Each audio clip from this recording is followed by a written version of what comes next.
Saudi Arabia ကအေယာမထီးကြီးများလူအများစုကကားတွေရထားတွေဒါမှမဟုတ်တိုက်ကြီးတွေကိုစောက်တာမျိုးကိုသာဘီလီယံနဲ့ချီပြီးတော့ကုန်ကြတယ်လို့ထင်ကြမှာပါဒါပေမဲ့ Saudi Arabia နိုင်ငံကတော့ထီးကြီးအတွက်ကိုဒေါ်လာဘီလီယံပေါင်းများစွာသုံးခဲ့ပါတယ်ဒီထီးတွေကတာမန်ထီးတွေမဟုတ်ပါဘူးထီးတလက်စီကအမြင့်82ပေရှိပြီးတော့အပြည့်ဖွင့်လိုက်တဲ့အခါစတူယန်ပေ6900လောက်အထိအရေးပေးနိုင်ပါတယ်အဲဒီနေရာကဘတ်စကတ်ဘောကွင်းနှစ်ကွင်းစာလောက်ကိုအလွယ်တကူဖုံးနိုင်ပါတယ်ပို့ပြီးတော့အန်အိုဖို့ကောင်းတာက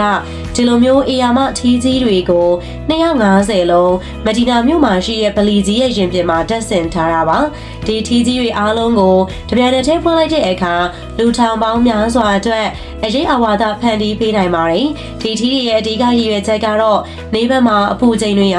အချိန်ကဒဏ်နေပြီးတော့ကာကွယ်ဖို့နဲ့ညာဘက်မှာတော့ဖျားဖို့ဧည့်သည်တွေနဲ့စူတောင်းတဲ့သူတွေအတွက်အရေးရစေဖို့ပဲဖြစ်ပါတယ်ဒီထီးတွေကပူပြင်းတဲ့ရာသီဥတုဒဏ်ကိုခံနိုင်ရရှိအောင်တိစောက်ထားတာဖြစ်ပြီးတော့အလိုလျောက်ဖွင့်နိုင်ပိတ်နိုင်တဲ့စနစ်လည်းလှုပ်ဆောင်ပါတယ်။ဒါအပြင်ထီးရဲ့အတွင်းပိုင်းမှာပန်ကာနဲ့ရေဖြန်းစနစ်တွေလည်းပါဝင်ပြီးတော့ဗလီဒုကိုအေးမြနေအောင်ထိန်းညှိပေးနိုင်ပါတယ်။ဒီ project ကအကုန်ကြစီကြီးမားပေမဲ့လူအများကြီးအတွက်တတောင့်တတာဖြစ်အောင်လုပ်ပေးနိုင်တယ်ဆိုတာကတော့တကယ်ကိုပဲကုန်ရကျိုးနဲ့တယ်လို့ပြောရမှာပဲဖြစ်ပါတယ်ရှင်။